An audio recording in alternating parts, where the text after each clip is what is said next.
আজানের সময় আকাশের দিকে তাকে একটি দোয়া পড়েন, আপনার সব দোয়া কবুল হবে। আল্লাহর কসম করে বলছি, আল্লাহর কসম করে বলছি, পরীক্ষিত আমল এগুলো শেয়ার করে দিবা। তুমি আমল না করেও সব পাবা তোমার একটা শেয়ারে। এটি যদি শুনে অন্য কেউ আমল করে, তুমি আর সব পেয়ে যাবা। আজানের সময় যখন আজান হয় তখন আমরা কথাবার্তা বলি, এগুলো অনুচিত। আপনি আজানের সময় আকাশের দিকে তাকিয়ে একটি দোয়া পড়বেন। এই দোয়াটি আমরা অনেকেই পারি। এখন বলবেন হুজুর কমন পড়ে গেছে দোয়া। আমরা অনেকেই আল্লাহ তাআলার কাছে এটা ওটা চাই, কিন্তু সঠিকভাবে চাইতে জানি না।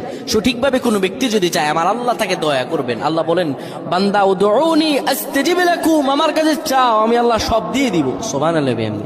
যখন আপনার আজান হয়, আজানের সময় আপনি আসমানের দিকে তাকান, তাকিয়ে আপনি বলুন, পড়তে থাকেন, আল্লাহুম্মা আনতা রাব্বি লা ইলাহা ইল্লা আনতা খলাকতানি ওয়া আনা আবদুকা ওয়া আনা আলা হাদিকা ওয়া ওয়া'দিকা মাসতাতা'তু আউযু বিকা মিন শাররি মা সানা'তু আবু'ু লাকা বিনি'মাতিকা আলাইয়া ওয়া আবু'ু বিযানবি ফাগফির লি ফাইন্নাহু লা ইয়াগফিরুয যুনুবা ইল্লা আনতা।